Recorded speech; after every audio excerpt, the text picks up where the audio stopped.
Assalamualaikum warahmatullahi wabarakatuh.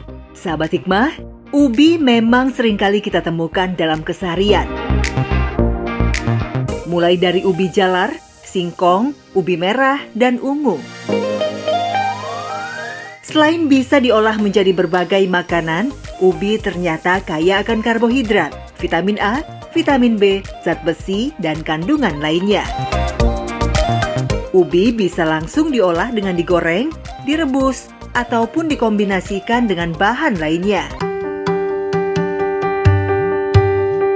Mengolah ubi adalah yang dilakukan Mak Iros setiap harinya. Iros memang menggantungkan hidupnya dari berjualan obi atau bola-bola ubi. Untuk bahan utamanya, Iros memilih ubi ungu. Selain warnanya yang cantik, ubi jenis ini memang relatif lebih murah. Untuk membuat adonan ubi terlebih dahulu direbus selama 20 menit. Setelah direbus, ubi harus segera dicuci. Selain mempermudah ketika dikupas, proses pemasakan ubi juga berhenti ketika ubi diberi air dingin. Rebusan ubi yang terlalu lembek tentu tidak cocok untuk dijadikan ubi. Ubi lalu dikupas agar kulitnya tidak tercampur dalam adonan. Setelah ditumbuk, tepung diberikan sebagai pelengket adonan. Sementara itu, bumbu yang dibutuhkan hanya garam dan penyedap. Untuk menambah rasa manis, Iros menggunakan gula merah sebagai isi bola ubi. Gula diserut terlebih dahulu, lalu Iros mulai memipihkan adonan dan memberikan gula di tengahnya. Biasanya, Iros mampu mengolah 4 kg ubi setiap harinya. Tapi, kondisinya yang sedang tidak sehat membuat dia hanya bisa membuat ubi dari 2 kg ubi.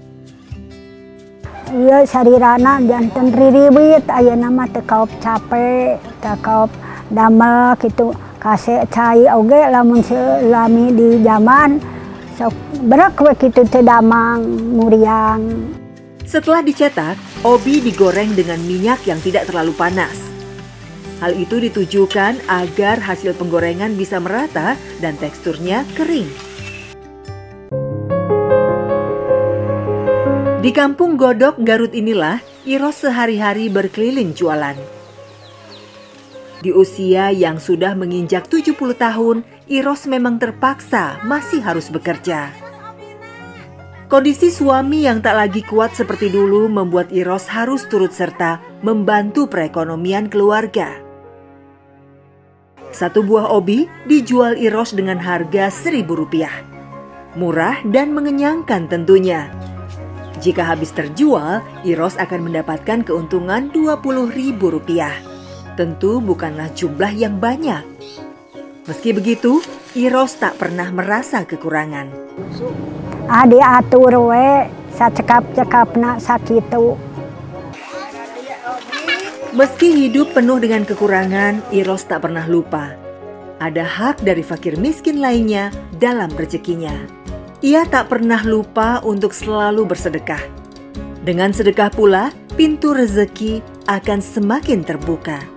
Sesuai hadis Rasulullah SAW, turunkanlah, datangkanlah rezekimu dari Allah dengan mengeluarkan sedekah.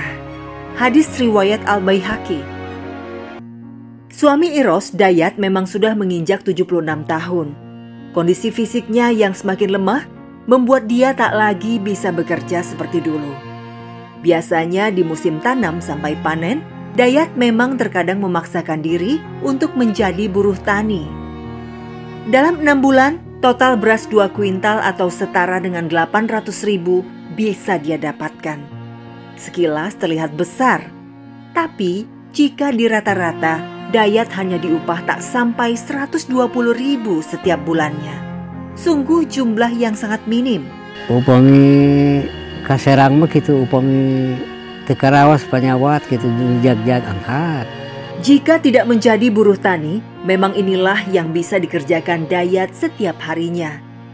Membersihkan kebun tetangga dengan upah seikhlasnya. Meski begitu, Dayat hampir tak pernah mengeluh. Buat dia, ini memang jalan hidup yang harus dijalaninya. Dari 6 orang anak Dayat dan Iros, hanya Opik yang masih tinggal bersama mereka. Meski fisik dan usianya sudah menginjak dewasa, ada sebuah keistimewaan yang diberikan Allah kepada Opik. Anak bungsu Dayat dan Iros ini memang memiliki keterbatasan mental. Tapi, keterbatasan itu tidak menjadi penghalang bagi Opik untuk bekerja, membantu orang tuanya. Di pabrik inilah Opik bekerja. Di usia yang kini sudah mencapai 28 tahun, Opik diuji dengan cacat mental sejak lahir. Majikan Opik pun memang sengaja membawa Opik untuk bekerja di sini. Sekedar menggunting atau membuat kopi untuk karyawan yang lain.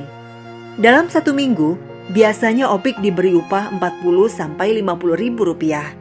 Tidak besar memang. Tapi setidaknya gangguan anak-anak terhadap Opik bisa jauh berkurang. Oh, ya eta wetenya hawatos gitu daripada yana amang sareng marang kali. Bilihnya lah lamina amang sareng marang kali kita bilih misal di heureyan gitu nya tehnya nyantos we piwarang di dieu gitu. Di balik kekurangan mentalnya, Opik juga menyimpan rasa sayang yang luar biasa kepada orang tuanya. Dia bahkan tak pernah menyimpan upah untuk dirinya sendiri. Semua ia berikan kepada ibunya.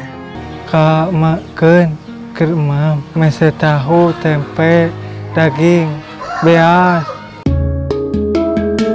Di sebuah gubuk yang terletak di desa Lebak Agung inilah Iros dan keluarganya tinggal. Hanya 3 kali 2 meter luasnya untuk 3 orang. Tentu sangatlah sempit. Makan bersama adalah sesuatu yang ditunggu Opik di setiap harinya. Di balik fisik yang dewasa, tersimpan jiwa yang masih manja kepada orang tuanya. Perasaan tak bertepuk sebelah tangan memang. Sebagai ibu, rasa sayang Iros kepada Opik juga tak pernah berkurang. Tak lawan geding teh ini pikarinya tarin sasahaya weh. Artabana mah berang teh da benang disiar ku ieu mah. Tetega mah bisa di bapalirkeun mamang Opik, maka dia baturan Opik mah bisi ningalkeun maneh. Mah atuh tong ningalkeun mah teh da abi jeung saha saur anjeunna singgara cager mah saur anjeunna teh nya. Tak hanya mengurus Opik, Iros juga harus merawat suaminya. Tubuh renta Dayat memang tak bisa berbohong.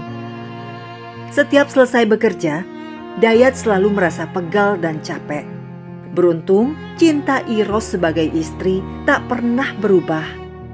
Dengan sabar, Iros memijit Dayat dan menemaninya.